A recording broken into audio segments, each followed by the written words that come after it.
Hello and welcome back to our podcast, Wasted. I'm still, fortunately, here with Lee. I can't seem to get rid of him. I heard there's going to be a sofa, so I had to come back.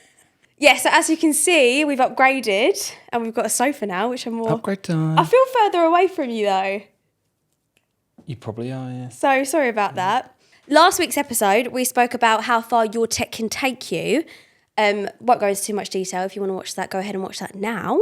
Today, we'll be talking about the biggest tech flops in history. And there are quite a few. So the aim of the game is basically we're going to rate our tech flops. 1 to flop. 1 being like it just didn't make it, but it wasn't a flop. And flop being a complete and utter flop and can't believe that was even made. What number is flop equivalent to? 5. Okay. Because I feel like 10's a bit much. 1 to 5 is good. Well, it's just because I could say like, oh, it was 7 flops and you say out of 5. Yeah, so I'll start it off because I've previously mentioned it like a little bit in one of the pods, but the Samsung Note 7. Do you remember this one? Yeah, I remember it quite well.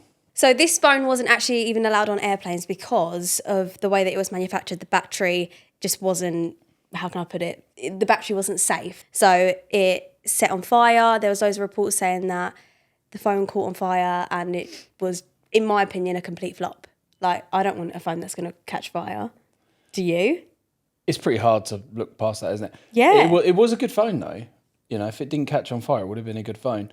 And they did do the Note 7 FE, which didn't catch on fire. Yeah, I mean, it was a good phone, but it was not safe. You can't escape its dangerous nature. Yeah, it just led to, the battery just led to overheating and then it caught on fire, which, crazy.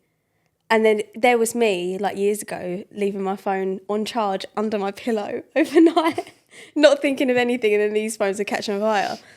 Yeah, so I think that was a complete and utter 5 out of 5 flop. It's hard to argue with that. Yeah, do you agree? Yeah. Okay, cool. Next one. Sticking on the topic of phones, we got Windows Phone, which wasn't one specific device, but the whole range. Windows Mobile was quite successful for sort of businessy people and everything. It did all these spreadsheets and Office and everything. But then they wanted to catch up with iPhone and Android, so it was all touchscreeny and like had the same look as Windows 8, I think. Well, so the Windows Phone was just basically like the laptop, but in a phone version. Yeah, like it looked similar to Windows 8 and it used all this. It had like a start type button and stuff for all your menu and everything. So it's supposed to be familiar. And it wasn't bad. Like, it was quite cool. And it was something a bit different. Back then, there were the 3 options, Windows Phone, Android, and iPhone. But, yeah, it just never really got going. I think the number one things were, it didn't have all the apps that all the others had. And it was I think Nokia made pretty much all of the Windows What year was Phone, it? right? Do you know what year it came out? It was sort of like ages ago. Late 2000s. It was after iPhone. I can't remember the exact year. I think HTC made some as well, and like they were all quite cool. Like they were nice enough looking phones and everything. But yeah, I think the big things was didn't have the apps the others had, and Windows isn't that cool, is it? I think when you compare it to like iPhone, no one probably wanted to say, "Hey, I've got a Windows phone." What would you give it? Probably like a 4. In a sense of like it, you know, they were around for a little while. 4 is quite a big number if it's a 1 to 5. So do you? Yeah, really... well, I think it was a big flop because they completely gave up on it, didn't they? But it was around for quite a while, and they weren't bad phones. But yeah, just never really. They were probably the last of the. You know, these days everything's Android or iPhone, isn't it? So they were the last of the challengers because that was when BlackBerry was dying a death, and so I back then loved there were my other BlackBerry. options. I will always say if I could go back to any phone, it would be my BlackBerry. Loved it. I never had a BlackBerry, so I can't comment. I had like 7 because they were so cheap. I paid like £40 a year contract, £40 a year for like unlimited everything. How crazy is that? I reckon it's more than that. That I sounds promise you right this second, £20 every 6 months. That's the cheapest contract I've ever had. Well, I like to haggle. The iPhone mini, right? I actually didn't own one of these, but I don't even think I knew anyone that actually owned any of them. So I don't really know how popular they were. But yeah, I don't think they were that popular. For ages, people thought that what was it? They wanted a smaller phone, but they didn't realise that. Well, I heard quite a few things of that. Like with most things, Apple doing their market research and stuff, and everyone was complaining that the phones are getting too big. Yeah. And so they identified that a smaller phone would probably be an option a lot of people would want. But I think what happened was no one really thought about the fact that a smaller phone means a smaller screen. And a smaller battery. Yeah, like you can't avoid and especially now that by when was the first one? The iPhone 12? So by then it was already at the point where the whole front of the phone was just a screen, wasn't it? Yeah. So I think people didn't equate in their head, oh, it's going to be a smaller screen. I did read also that because obviously it was a smaller phone and you got a smaller battery, that people were just complaining that the batteries were just terrible. I think that was iPhone 12 and 13 as well, weren't they? The ones their battery wasn't great. I never Or maybe it was the 14. I think I went straight from an 11 to 14, so I didn't have the iPhone 12, so I don't actually know about the battery. But I always think iPhone batteries are terrible anyway. It was it was when they went 5G. I can't remember which one it was because that was the one I seem to remember everyone was complaining about the battery on that one. So maybe it was like the 12. So maybe it was the worst one in terms of it was getting worse. And also, I wouldn't ever get an iPhone mini because I love a big phone. Like I wouldn't get any. I don't think I'd get like if I was to get the iPhone 16 Pro, I'd get the Pro Max because I can't be dealing with little screens now. That's something I read. I can't remember the sort of information on it, but that in the past, a lot of people were resistant to getting a big phone because it was just too big. And then everyone's got so used to the size of the phones now that everyone just wants the bigger screen. Yeah. So everyone's getting the Pro Max now. I feel like it's better, especially if you don't own an iPad or something. I know obviously the screen is completely bigger on an iPad, but I love watching my TikToks from a bigger screen. Personal preference. I think once you've had the bigger screen, it's difficult to go back because everything does look a bit Yeah. tiny. Like when I use like Jack's phone, because he's just got the Pro, and I'm like, this is tiny compared to my phone, but I also have the Plus. So, yeah. I would probably give, because it was still quite popular, but just, I think it was more like a human error where people were like, oh, we actually don't want this now, it's been made. Yeah, like because it's an iPhone, they must have sold millions of them, even though compared to the other iPhones, not that many. But yeah, so it's not like the worst flop. Yeah, so I think I'd probably give it a 3. I think that's not a fair. complete flop, but obviously it wasn't successful. And I'm sure there's someone who actually loved them and moans that there aren't the minis now because the phones are all too big. I know that I think my mum complains that the phones are getting bigger. She's like, no, they're too big now. I'll just stick with the little ones. Maybe she'll be the one to want an iPhone mini. Moving on from phones, but something still with a screen. 3D TVs, which I hate 3D TVs. So I'm very biased on it. So I'm sure there are loads of people who say like, oh no, 3D TVs were the best thing ever, but I hate them. I don't understand it. I mean, basically I can't see the 3D in films and stuff properly anyway. Why? Because one of my eyes are stronger than the other. So like it doesn't come out properly, which apparently about 15% of people can't actually see 3D films and stuff properly. So, Fun fact. yeah. Well, and I actually saw a video where they were showing it to people and people who they knew that medically couldn't see it properly and said, oh, what does this 3D film look like? And they said, oh yeah, it looks amazing, when they basically knew that they couldn't see it properly. Oh. And then they showed them a film that wasn't in 3D and said, what's the 3D like on this? And they were like, oh, even better. So I think it's really difficult when it comes to 3D to ask people, because I think a lot of people just, because they've been told it's great, say it's great. Yeah, I can't lie, I never had a 3D TV and I don't think I'd ever get one. Like, it's just something about being in your own home wearing glasses. Wearing 3D glasses just doesn't make sense to me. I mean, I think that's the thing. Obviously, you don't necessarily use it constantly. You're maybe not going to sit there watching EastEnders in 3D. So am I right in thinking like you can watch anything in 3D? Like you'll just turn on like a... No, it had to be made in 3D. And I think nothing was really broadcasting on TV in 3D. So you had to buy Blu-rays and stuff. But yeah, I just think, people probably don't want to sit there with glasses. And then you need a pair of glasses for everyone watching it as well. How much does it come with glasses? It must have come with some glasses. Like 2. But you probably had to buy extras for all the others and stuff. Yeah, but, waste of time. But yeah, I mean, like I say, I can't see it properly. So I'm a bit skewed. But maybe everyone else thinks it's amazing. But yeah, I feel like even in cinemas now, 3D sort of died, doesn't it? So I think the whole trend came and went. But Yeah, not for me, 3D TVs. Are you thinking it was a complete flop? Because there's still some 3D TVs out there. Well, I mean, I wouldn't say it's a complete flop in the sense of if you buy a 3D TV and you're not watching 3D in it, then it's just a normal TV pretty much, isn't Yeah. it? So it wasn't the worst thing in the world, but definitely was maybe that one's like a bit of a fad. You know, it just sort of came and went.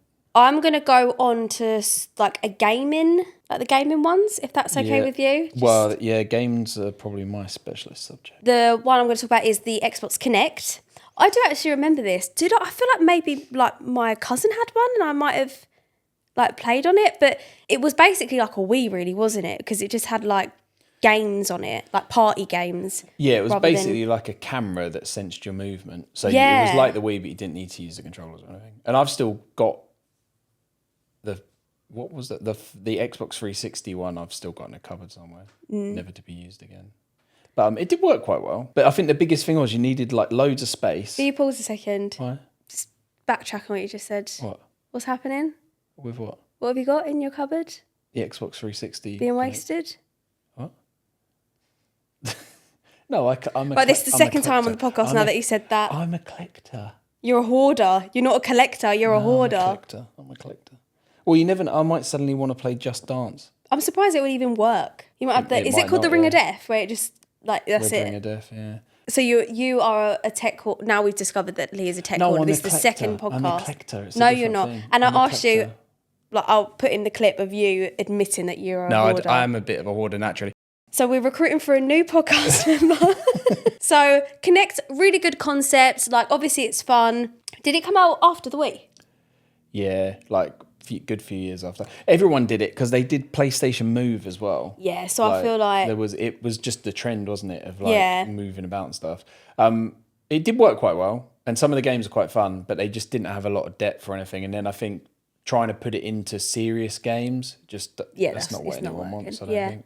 So I guess for me, it obviously wasn't a complete flop because I think it was pretty popular. I literally I might have even had one because I feel like I remember doing so, but it wasn't a Wii, it was an Xbox. So when it flopped was when they bundled it in with the Xbox One, and I think that's when it sort of flopped because people didn't really want it. Whereas before that, people only bought if they wanted it. So everyone who had it probably enjoyed it. And then when they bundled it in, I think loads of people just like, why is this there? Yeah. So I think I'd give it a 2. I'm not really like it's not really like a oh my god that should never have been made. It's probably quite fair because obviously games as well. It's a bit like they have their time, don't they? It's like saying PS4 was a flop because the PS5 came out. So it was just like in that window, it was okay. Yeah, it was good for a while. So yeah, what would you give it? What did I say 2? You said 2. I'd give it a 3 just because. You want to be better. Yeah, one more, isn't it? Yeah. Sticking with the games, the Wii U, Nintendo Wii U. This one was a pretty big flop, I'd say, because the Wii was so popular. Yeah. Like it was like everyone had. What's the difference between the Wii and the Wii U? The Wii U is just so. The Wii is like as powerful as like a PS2, really, but it has all the motion controllers and stuff. And then the Wii U is sort of as powerful as like a PS3, but it came out when the PS4 was coming out. So it was a bit behind the curve, which was so was the Wii, but obviously it had something new with the motion controls. And the thing with the Wii U, the controller had a screen in it, which now like the Steam Deck looks a bit like the Wii U controller. And it was a really cool idea because you know like the DS, so you had 2 screens. Yeah. So it was a bit like that. So you'd have your TV and you'd have a screen in your hands, and it was a touch screen and everything. So it was a bit like how the DS worked. So you could have like a map on there where you played it on there, and it wasn't bad. And it had to get, Mario Kart and Zelda and everything. But yeah, it didn't get massive support for games. Not that many people bought them. It was a bit underpowered compared to the consoles coming out. And I think the biggest thing that made it flop was just after how massive the Wii was. It was such a slip for Nintendo. I was never like a console girly. I was more of like, I loved my DSi. Do you remember those? I had a DSi XL in yellow. Loved it so much. I actually had loads. I had an original DS. I had a DS Lite. I had an original DS, Nintendo DS. I had the pink one. That's not original, though, is it? Yeah. What was the original DS? Because DSi is like the 3rd DS, I think. Okay. Let me just backtrack. So I had the DSi XL in yellow. Yeah. And then I had the Nintendo in pink. So I had 2. They're both Nintendo. What are you talking about? What are you talking about? They're made by Nintendo. Yeah, that's what I said. I said I'd never had the Nintendo Lite, but I had the original Nintendo. What, is the Right. original Nintendo different? Well, it's so there's the DS. The original DS, like the Yeah. tiny little one with the 2 screens and you'd play a game. I had the light pink one, the really popular light pink okay, one. okay. And then, like obviously, however many years later, I got the big Nintendo DS XL, Yeah. DSi XL in yellow, and it had like a black Right. rim. Stunning. Yeah, that's the one that had the cameras. What would you give it? What would you rate it? What was it we were rating? The Wii U. The Wii U. Yeah, probably a 4. Really? Because coming off the back of the Wii, it was it went from massive to like makes it more of a flop for me. I still think I'd just give it a 3. So there's a few Sega ones, right? Yeah, and I love Sega, so this is probably my specialist subject. Yeah, go ahead. But I'd say so. The Mega Drive was really popular, and then they brought out the Mega CD, which was the CD add-on for the Mega Drive. What years were this? The Mega Drive. I think in Japan it was out in like 1989, but it didn't come out here till a little bit later, like maybe 91 or something. That is way before my time. Yeah, So that's before my time as well. Yeah. Oh, right. yeah. No, sorry. I've learned about it in documentaries. No, yeah, I got a Mega Drive when I was really little, and then they brought the Mega CD, which it was basically the same games, but it had better quality sounds because it used CD for it, and that wasn't that successful, but I think the novelty was quite good. And then they brought the 32X, which I'd say is definitely a flop because that basically added proper sort of 3D onto the Mega Drive, but it was really expensive and it didn't have that many games. And you already had to have the Mega Drive and everything else. And it came out pretty much the same time that the PlayStation and the Saturn were coming out. When you say expensive, like what are we talking? Oh, it was at least a couple £100. And obviously this was in like 93 or 4 or something. So yeah, it was expensive. The Saturn came out, which the Saturn was awesome, but it wasn't as good at 3D as the PlayStation. And it was pretty big in Japan, but in here in America, it just never quite took off. The same PlayStation just destroyed it. And then the N64 came out and that made it even worse. And that was that put Sega into a lot of trouble. And then that was when they brought the Dreamcast, which Dreamcast was absolutely awesome. But it came out sort of in between the PS1 and the PS2, and it just didn't have the same support from developers as the PlayStation did. So it didn't have FIFA and all the games that everyone wanted, but the games it did have were awesome. All the Sega games were great, and the graphics were good, and everything about it was cool. Was it awesome? It was awesome. Yeah, I loved all three. Well, not the 32X actually, but the Saturn and the Dreamcast I loved, and I still love to this day. But I'd say they were flops, even though they were good. And the Dreamcast like practically killed Sega. So I think you have what to are we count talking? Like complete flops? 5 out of flops? Maybe in terms of like commercial success, they should be massive flops, but because I love them, I'm not going to be too harsh on them. The 32X I'll give probably a 5, but then the Saturn I'm reluctant to give any more than a 3 because it was awesome. It was awesome. And the Dreamcast as well. The Dreamcast was so good that I don't want to give that more than a 3 either because it was awesome. Yeah. I don't know any of those. No, obviously I don't know any of those. So I trust your You can trust opinion. me on Sega, that's for sure, yeah. I just want to quickly talk about the Virtue because these phones were known as like the bougie and the luxury, like Well, I think, they're from a different time when phones were different. But, they were priced at 11 to 40k. Well, when we first started the site, they were by far the highest priced phones on there, and I can't remember what people were offering on them, but a lot because they did use like expensive materials for them, so they sort of inherently have value, even if the phone's out of date and everything else. There's a lot more to recover there in terms of valuable materials, I think. Were they popular? Were people actually recycling these? I don't think they. I can't remember any stats. I don't think we did very many because I don't think they ever sold very many. They were a very... Well, yeah. I'm hesitant to spend £2,000 on the new iPhone 17. Well, the functionality was so bad on those phones. And again, like you said, everyone wanted the iPhone. So it just kind of flopped. I'd probably give it a flop. Like a complete 5 out of 5 flop. I'm sure they did make some money at one point because they don't need to sell many 40-gram phones to make a bit of money. Yeah, but that is ridiculous. But yeah, I feel like... I'm not behind the idea anyway. I just think, a phone's something that goes out of date fairly quickly. So why spend so much money on it? And then you've got an even more expensive brick, haven't you? Yeah, it's ridiculous. But I did hear that they're making a comeback. I don't know who's going to buy them. in Unless they this day do a and deal age. with Apple so that they're like fancy iPhones. But Do you think Apple's going to do that?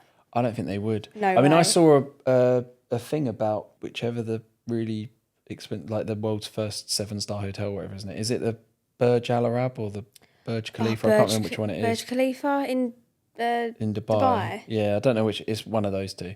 But in the shop there, they were selling like gold-plated iPads and phones, and they cost thousands of pounds. And I just thought it's going to be out of date in a year. I'll just get a pen colouring my case in. Get a case. Yeah, get a gold case. Life hack. Stick with us. Recycle your tech and make some money, and then buy a gold case for your new phone. Exactly. Yeah. It might be a great success, and good luck. But not that just little old me will make a difference. But I won't be purchasing it. It was a really good idea from Google, Project Ara. They basically wanted to make a phone that was like modular, so you could take bits off and replace them, or when bits broke, you could just repair it yourself. And yeah, I think that's a really good idea. And it goes a bit back even to back when you could take the battery out of a phone. You could just take the back off and replace the battery. So, and I don't think people did it here, but apparently in Korea, like all phones came with 2 batteries. Two. So, yeah, like, so you'd always have like a spare charged up battery to just switch to. Like maybe they just used their phones an insane amount, because that was back when phone batteries lasted forever anyway. Yeah. But yeah, it sort of like goes back to that where like you can, now if the battery's getting a bit tired, you have to take the phone apart, don't you, to actually change it. Whereas with this, you'd be able to just change the battery. You could take spare batteries. If the camera broke, you could just put a new camera on. Or even if you bought, say, like the lower model, you might be able to switch out for a better camera, or a new camera comes out. So you'd upgrade your phone bit by bit over time. And I think, generally speaking, everyone probably thinks that's quite a good idea. But I think that's a good idea. If iPhones would do that, like instead of having to upgrade every 2-3 years. well, and it might make business sense as well, because instead of having to get someone to spend £1,000 on a new phone, you could say, hey, it's £100 for a better camera. Yeah. And so maybe people would upgrade bits all the time. And it is a good idea. The only drawback really is because of the modular nature, the phones sort of aren't as compact and pretty from all the prototypes and stuff they showed. Yeah. But it never actually came out. So you're going to give it you're going to have to give it a flop because it didn't exist. I'll give it a 4. Oh, because nice. yeah, you've got to It's a good concept. You've got to take into account the fact that it never happened, so it's a pretty big flop. But instead of giving it a 5, I'll give it a 4, just because the idea is actually a really good idea. Yeah. This is quite a famous one. Like, it comes up quite often because Amstrad made it. So like Alan Sugar from The Apprentice, Yeah. that's his company. And, he got big from computers like, I can't actually remember what it's called. It was like a big Amstrad computer in the 80s that, like, when it was like the Commodore 64 and this Sinclair Spectrums and stuff, Amstrad made one, and it was really popular. And that's how he made like his mega money and everything. And then I think it was not a terrible idea. Like, as computers have taken off and the internet was taken off, they made what was sort of a bit like a VoIP phone looks now almost. It was like a home phone, but it had a screen on it and it could do emails. And it worked, but I think it came out at a time when everyone was getting computers anyway. And I think you had to sort of pay per email and stuff, which is sort of part of the point of emailing, isn't it? Is that it didn't cost you money. So it wasn't a terrible idea, but it flopped big time. And I think it actually financially really hurt Amstrad. So, yeah, that's pretty high on the scale. Doesn't look good in his I'd say. reputation either, really, does it? No, like, it was, I don't know, just one of those missteps, really. But it could have worked out the other way. Even though they did get it wrong, everyone might have bought it anyway, because that sometimes happens, and then they would have been laughing. But yeah, but that comes up all the time, the Amstrad emailer, when people are sort of being critical of Alan Sugar, I think, of like, Yeah. no, look at that one. But, it wasn't the worst idea. What'd you give it? 4. So there you have it. Quite a few tech flops, although I'm sure there are plenty that we have not mentioned. Definitely, there's tons. Let us know in the comments if there's any that you remember, or if any that we haven't mentioned, or if you've had any of the ones that we have mentioned and what you think, what your opinion was. Next time, we're going to be talking about what if phones were subscription only. So yeah, like, comment, subscribe, and we will see you next time. Bye.